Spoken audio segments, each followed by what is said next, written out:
വീണ്ടും പുതിയൊരു വീഡിയോയിലേക്ക് സ്വാഗതം. കബാബ് ഇഷ്ടപ്പെടാത്തവർ ആരും ഉണ്ടാവില്ല.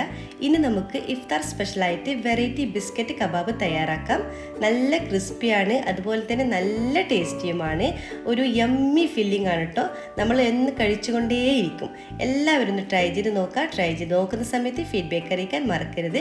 വീഡിയോ ഇഷ്ടപ്പെട്ടാൽ ഒന്ന് സബ്സ്ക്രൈബ് ചെയ്ത് സപ്പോർട്ട് ചെയ്യണേ. നിങ്ങളുടെ സപ്പോർട്ട് ഉണ്ടെങ്കിൽ മാത്രമേ എനിക്ക് മുന്നോട്ട് പോകാൻ കഴിയൂ. ലൈക്ക് ചെയ്യാനും ഷെയർ ചെയ്യാനും കമൻറ്റ് ചെയ്യാനും മറക്കരുത്. ആ കുഞ്ഞു ബെല്ലൈക്കനൊന്ന് ക്ലിക്ക് ചെയ്യൂ, എങ്കിൽ ഓൾ എന്ന ഓപ്ഷൻ വരും. അതും കൂടി ഒന്ന് ക്ലിക്ക് ചെയ്യുമ്പോൾ ഞാൻ ഇടുന്ന പുതിയ വീഡിയോസിൻ്റെ നോട്ടിഫിക്കേഷൻ നിങ്ങൾക്ക് കൃത്യമായിട്ട് കിട്ടും. അപ്പോൾ നമുക്ക് പെട്ടെന്ന് തന്നെ വീഡിയോയിലോട്ടേക്ക് പോകാം. ഇതിനു വേണ്ടി 100 ഗ്രാം ബോൺലെസ് ചിക്കൻ എടുത്തു വെച്ചിട്ടുണ്ട്. നന്നായിട്ട് കഴുകിയതിനു ശേഷം നമുക്കൊരു പാനിലോട്ടേക്ക് ഇട്ട് കൊടുക്കാം. ഇതിലോട്ടേക്ക് 1 ടീസ്പൂണോളം ഉപ്പ് ചേർത്ത് കൊടുക്കാം. ഇതിലേക്ക് 1 കപ്പ് വെള്ളവും കൂടി ചേർത്ത് കൊടുക്കാം. എന്നിട്ട് നമുക്കിവിടെ അടച്ചു വെച്ചിട്ട് ഒരു 10-15 മിനിറ്റ് വരെ വേവിച്ചെടുക്കാം. ബോൺലെസ് ചിക്കൻ ആയതുകൊണ്ട് പെട്ടെന്ന് തന്നെ വെന്ത് കിട്ടും. വേവിച്ച് വെച്ചിട്ടുള്ള ചിക്കനും അതുപോലെ തന്നെ ചിക്കൻ്റെ സ്റ്റോക്കും ഞാനിപ്പോൾ 2 ബൗളിലോട്ടേക്ക് മാറ്റി വെച്ചിട്ടുണ്ട്. ചിക്കന് നമ്മളൊരു മിക്സിയുടെ ജാറിലിട്ടൊന്ന് പൊടിച്ചെടുക്കുക ഇതുപോലെ. ഇനി ഈ ചിക്കൻ സ്റ്റോക്കിലോട്ടേക്ക് 1 ടേബിൾ സ്പൂണോളം കോൺഫ്ലവർ ചേർത്ത് കൊടുക്കാം. എന്നിട്ട് കട്ടകളൊന്നും ഇല്ലാതെ നന്നായിട്ടൊന്ന് മിക്സാക്കി കൊടുക്കണം. ഇനി നമുക്കൊരു ഫില്ലിംഗ് തയ്യാറാക്കാം. ആദ്യം തന്നെ നമുക്കൊരു പാൻ എടുക്കാം. പാനിലോട്ടേക്ക് 1 ടേബിൾ സ്പൂണോളം സൺഫ്ലവർ ഓയിൽ ചേർത്ത് കൊടുത്തിട്ടുണ്ട്. നിങ്ങൾക്ക് ഇഷ്ടമുള്ള ഓയിൽ ചേർത്ത് കൊടുക്കാം. ഇനി ഇതിലോട്ടേക്ക് 1 സവാള ചെറുതായിട്ട് അരിഞ്ഞതും കൂടി ചേർത്ത് കൊടുക്കാം. എന്നിട്ട് നന്നായിട്ടൊന്ന് വഴറ്റിയെടുക്കുക. സവാള ഏകദേശം ഒന്ന് വാടി വരുമ്പോൾ ഇതിലോട്ടേക്ക് 2 പച്ചമുളക് അരിഞ്ഞതും 1 ടേബിൾ സ്പൂൺ വെളുത്തുള്ളി അരിഞ്ഞതും കൂടി ചേർത്ത് കൊടുക്കാം. എന്നിട്ട് നന്നായിട്ട് 1 മിനിറ്റ് വഴറ്റിയെടുക്കുക. പച്ചമുളകൊക്കെ നിങ്ങളെ എരിവിനനുസരിച്ച് ചേർത്ത് കൊടുക്കാം. ഇതിലോട്ടേക്ക് 1 ക്യാരറ്റ് ഗ്രേറ്റ് ചെയ്തതും കൂടി ചേർത്ത് കൊടുക്കാം. എന്നിട്ട് നന്നായിട്ടൊന്ന് മിക്സ് ആക്കി കൊടുക്കുക.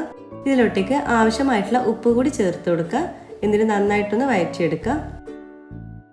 1 മിനിറ്റോളം നമുക്കിവിടെ അടച്ചു വെച്ചിട്ടൊന്ന് കുക്ക് ചെയ്തെടുക്കാം. നമുക്കൊന്ന് തുറന്ന് നോക്കാം. ക്യാരറ്റൊക്കെ നന്നായിട്ട് തന്നെ കുക്കായി വന്നിട്ടുണ്ട്. ഇനി ഇതിലോട്ടേക്ക് നമ്മൾ ആദ്യം ചിക്കൻ പൊടിച്ചു വെച്ചതും കൂടി ചേർത്ത് കൊടുക്കാം. ഇതിലേക്ക് 1/2 ടീസ്പൂൺ ചിക്കൻ മസാല ചേർത്ത് കൊടുക്കാം. 1 ടേബിൾ സ്പൂണോളം കുരുമുളക് പൊടി ചേർത്ത് കൊടുക്കാം. ഇതൊക്കെ നിങ്ങൾ ഓരോരുത്തരുടെ ഇഷ്ടത്തിനനുസരിച്ച് ചേർത്ത് കൊടുക്കാം. എന്നിട്ട് നന്നായിട്ടൊന്ന് മിക്സ് ആക്കി കൊടുക്കാം. ഇനി ഇതിലോട്ടേക്ക് കുറച്ച് മല്ലിയില അരിഞ്ഞത് കൂടി ചേർത്ത് കൊടുക്കാം. എന്നിട്ട് ഒന്ന് മിക്സ് ആക്കി കൊടുക്കണം. പിന്നെ നമ്മൾ ഇതിലോട്ടേക്ക് ചേർത്ത് കൊടുക്കുന്നത് ആദ്യം നമ്മൾ ചിക്കൻ സ്റ്റോക്കിൽ 1 ടേബിൾ സ്പൂണോളം കോൺഫ്ലവർ മിക്സ് ചെയ്ത് വെച്ചിട്ടുണ്ടായിരുന്നു. അത് നല്ലവണ്ണം തന്നെ നമ്മളൊന്ന് മിക്സാക്കി കൊടുത്തിട്ട് വേണം ഇതിലോട്ടേക്ക് ചേർത്ത് കൊടുക്കാൻ. ഇതുപോലെ ഒന്ന് നന്നായിട്ടൊന്ന് മിക്സാക്കി കൊടുക്കുക. എന്നിട്ട് ഇതിലോട്ടേക്ക് ഒഴിച്ച് കൊടുക്കാം. എന്നിട്ടൊന്ന് നന്നായിട്ടൊന്ന് മിക്സാക്കി കൊടുക്കുക. ഏകദേശം 1 മിനിറ്റോളം നന്നായിട്ട് തന്നെ മിക്സാക്കി കൊടുക്കണം. അല്ലെങ്കിൽ നമ്മൾ കോൺഫ്ലവറിൻ്റെ ഒരു പച്ച ചുവയായിരിക്കും മുന്നിട്ട് നിൽക്കുന്നത്. അപ്പോൾ നന്നായിട്ട് തന്നെ ഒന്ന് മിക്സാക്കിയിട്ട് വേവിച്ചെടുക്കുക. അപ്പോൾ ഇതിൽ ഈ സമയത്ത് നിങ്ങൾ ഉപ്പൊക്കെ ഒന്ന് ചെക്ക് ചെയ്തേ. ഇനി ഇതിലോട്ടേക്ക് ഫൈനലായിട്ട് 1/4 കപ്പോളം ചീസ് ചേർത്ത് കൊടുക്കണം. ചീസും കൂടി ചേർത്ത് കൊടുക്കുക. ഞാനിപ്പോൾ ഒരു 1/4 കപ്പ് ചേർത്ത് കൊടുത്തിട്ടുണ്ട്. ഇതിന് പകരം നിങ്ങൾക്ക് മൊസറല്ല ചീസാണ് ഞാനിപ്പോൾ ചേർത്തിട്ടുള്ളത്. അതിന് പകരം ചെഡാർ ചീസും ചേർത്ത് കൊടുക്കാം. ചീസും കൂടി ചേർത്തിട്ട് നല്ലവണ്ണം തന്നെ മിക്സാക്കി കൊടുക്കുക. ഇനി നമുക്ക് സ്റ്റൗ ഓഫ് ചെയ്ത് കൊടുക്കാം. കണ്ടില്ലേ, ചീസൊക്കെ നല്ലവണ്ണം തന്നെ വലിഞ്ഞ് വരുന്നുണ്ട്. കാണുമ്പോൾ തന്നെ നിങ്ങൾക്ക് മനസ്സിലാവും. ഇപ്പോൾ ഇതുപോലെ നല്ല വലിഞ്ഞ് വരും. അപ്പോൾ നമ്മളെ ബിസ്ക്കറ്റ് കബാബിനുള്ള ഫില്ലിംഗ് ഇവിടെ റെഡി ആയിട്ടുണ്ട്. ഇനി നമുക്ക് വേണ്ടത് നമ്മളെ മെയിൻ ഇൻഗ്രീഡിയൻസ് ആയിട്ടുള്ള ബിസ്ക്കറ്റാണ്. നമ്മൾ ബിസ്ക്കറ്റ് കബാബാണല്ലേ തയ്യാറാക്കുന്നത്. അപ്പോൾ ഞാനിവിടെ എടുത്തുള്ളത് മൊനാക്കോ ബിസ്ക്കറ്റാണ് എടുത്തിട്ടുള്ളത്. ഇത് സാൾട്ട് ബിസ്ക്കറ്റാണ് കേട്ടോ. നിങ്ങൾക്ക് ഇഷ്ടമുള്ള ഏത് സാൾട്ട് ബിസ്ക്കറ്റും എടുക്കാം. ബിസ്ക്കറ്റ് എല്ലാം ഞാനിവിടെ തന്നെ നിരത്തി വെച്ചിട്ടുണ്ട്. അപ്പോൾ നമ്മൾ ബിസ്ക്കറ്റിൻ്റെ ഇതുപോലെ പുറം ഭാഗത്തല്ല, ഇതുപോലെ ഉൾഭാഗത്താണ് നമ്മുടെ ഫില്ലിംഗ് വെച്ച് കൊടുക്കേണ്ടത്. ഈ ഒരു ഭാഗത്തല്ല, ഈ ഒരു ഉൾഭാഗത്താണ് നമ്മൾ ഫില്ലിംഗ് വെക്കേണ്ടത്. പിന്നെ വേണ്ടത് മുട്ട വേണം. ഞാനിപ്പോൾ 2 മുട്ട ഇവിടെ ബീറ്റ് ചെയ്തെടുത്ത് വെച്ചിട്ടുണ്ട്. പിന്നെ കുറച്ച് ബ്രെഡ് ക്രംസ് വേണം. പിന്നെ നമ്മൾ ആദ്യം തയ്യാറാക്കിയിട്ടുള്ള മസാല ഫില്ലിംഗ് ഉണ്ട്. അത് നന്നായിട്ട് തണുത്തിട്ടുണ്ട്. നമുക്ക് ഇതെങ്ങനെ സെറ്റ് ചെയ്ത് നോക്കാം. ഇനി നമ്മൾ തയ്യാറാക്കിയിട്ടുള്ള ഫില്ലിംഗിൽ നിന്നും ഏകദേശം 1 ടീസ്പൂണോളം ഫില്ലിംഗ് എടുക്കുക. എന്നിട്ട് നമ്മൾ ഈ ഒരു ബിസ്ക്കറ്റിൻ്റെ പുറത്തുനിന്ന് വെച്ച് കൊടുക്കുക. എല്ലാ ഭാഗത്തോട്ടേക്കൊന്ന് സ്പ്രെഡ് ചെയ്ത് കൊടുക്കുക. അപ്പോൾ നന്നായിട്ട് തന്നെ നമ്മൾ ഫില്ലിംഗ് വെച്ച് കൊടുത്തിട്ടുണ്ട്. ഇനി വേറൊരു ബിസ്ക്കറ്റ് ഇട്ട് നമുക്കിതൊന്ന് കവർ ചെയ്തെടുക്കാം. കവർ ചെയ്തെടുത്തിട്ട് നന്നായിട്ടൊന്ന് പ്രസ് ചെയ്ത് കൊടുക്കാം. അപ്പോൾ ഈ ഒരു രീതിയിലാണ് നമുക്ക് കിട്ടുക. ഇനി പണിയൊന്നുമില്ല. നമുക്ക് നേരെ തന്നെ നമ്മളെ മുട്ട ബീറ്റ് രീതിയിൽ കൊണ്ടുപോയിട്ടൊന്ന് നന്നായിട്ടൊന്ന് മുക്കിയെടുക്കണം. എല്ലാ ഭാഗത്തോട്ടേക്കൊന്ന് മുട്ടയൊന്ന് സ്പ്രെഡ് ചെയ്ത് കൊടുക്കുക. അതിനുശേഷം നമുക്ക് ബ്രെഡ് ക്രംസിലൊന്നിട്ട് കോട്ട് ചെയ്തെടുക്കാം. നല്ലവണ്ണം തന്നെ ബ്രെഡ് ക്രംസ് എല്ലാ ഭാഗത്തോട്ടേക്കൊന്ന് കവർ ചെയ്ത് വരണം.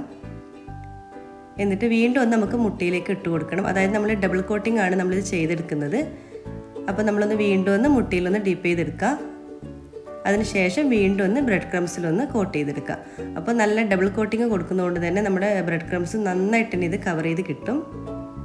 അപ്പോൾ ഇവിടെ നന്നായിട്ട് തന്നെ കവർ ചെയ്ത് കിട്ടിയിട്ടുണ്ട്. അപ്പോൾ നമ്മൾ ടേസ്റ്റി ആയിട്ടുള്ള ഒരു ബിസ്ക്കറ്റ് കബാബ് ഒന്ന് ഇവിടെ റെഡി ആയിട്ടുണ്ട്. കാണാൻ നല്ല മൊഞ്ചാണ്, അതുപോലെ തന്നെ കഴിക്കാൻ നല്ല ടേസ്റ്റാണ്. ഇതുപോലെ ബാക്കിയെല്ലാം തന്നെ നമുക്ക് ചെയ്തെടുക്കാം.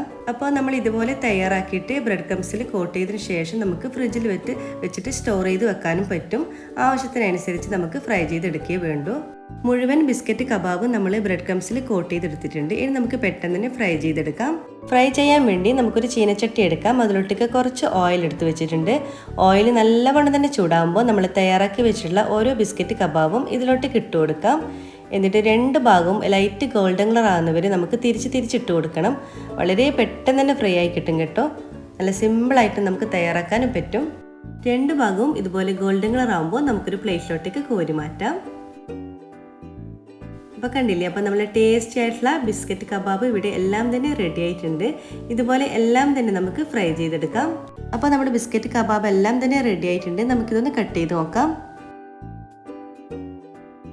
അപ്പോൾ കണ്ടില്ലേ, ഇതിൻ്റെ ഉൾഭാഗം പുറം നല്ല ക്രിസ്പിയും ഉള്ളിൽ നല്ല യമ്മി ഫില്ലിങ്ങും ആണ്. ഇതുപോലെ ഗ്രീൻ ചട്ടിനിയോ അല്ലെങ്കിൽ ടൊമാറ്റോ സോസോ ഉണ്ടെങ്കിൽ നല്ല അടിപൊളിയായിരിക്കും കഴിക്കാൻ. നല്ല ടേസ്റ്റ് ആയിട്ടുള്ള ഒരു അടിപൊളി ബിസ്ക്കറ്റ് കബാബാണ്. അപ്പോൾ എല്ലാവരും ഒന്ന് മസ്റ്റായിട്ടൊന്ന് ട്രൈ ചെയ്ത് നോക്കാം. അപ്പോൾ നമ്മുടെ ഇഫ്താർ സ്പെഷ്യൽ വെറൈറ്റി ആയിട്ടുള്ള ബിസ്ക്കറ്റ് കബാബ് എല്ലാം തന്നെ ഇവിടെ റെഡി ആയിട്ടുണ്ട്. ഭയങ്കര ടേസ്റ്റാണ്. ഇതിൻ്റെ ടേസ്റ്റ് പറഞ്ഞറിയിക്കാൻ വയ്യ. പുറം നല്ല ക്രിസ്പിയാണ്, ഉള്ളിൽ നല്ല യമ്മി ഫില്ലിംഗ് ആണ്. കാണുമ്പോൾ തന്നെ വായിൽ വെള്ളം വരും. എത്ര കഴിച്ചാലും മതിയാവില്ല. അപ്പോൾ നിങ്ങളെല്ലാവരും തന്നെ ഇഫ്താറിന് ഈ വെറൈറ്റി കബാബ് തയ്യാറാക്കി നോക്കണം. നിങ്ങൾക്ക് എല്ലാവർക്കും ഇഷ്ടമായി എന്ന് കരുതുന്നു. ഇഷ്ടമായാൽ ലൈക്ക് ചെയ്യാനും ഷെയർ ചെയ്യാനും കമൻറ്റ് ചെയ്യാനും മറക്കരുത്. അതുപോലെ തന്നെ ഈ വീഡിയോ കണ്ട് ഇഷ്ടപ്പെട്ടാൽ പ്ലീസ് ഒന്ന് സബ്സ്ക്രൈബ് ചെയ്ത് സപ്പോർട്ട് ചെയ്യണേ. നിങ്ങളുടെ സപ്പോർട്ട് ഉണ്ടെങ്കിൽ മാത്രമേ എനിക്ക് മുന്നോട്ട് പോകാൻ കഴിയുള്ളൂ. അതുപോലെ തന്നെ ആ കുഞ്ഞു ബെല്ലൈക്കനൊന്ന് ക്ലിക്ക് ചെയ്യൂ, എങ്കിൽ ഓൺ എന്ന ഓപ്ഷൻ വരും. അതും കൂടി ഒന്ന് ക്ലിക്ക് ചെയ്യുമ്പോൾ ഞാൻ ഇടുന്ന പുതിയ വീഡിയോസിൻ്റെ നോട്ടിഫിക്കേഷൻ നിങ്ങൾക്ക് കൃത്യമായിട്ട് കിട്ടും.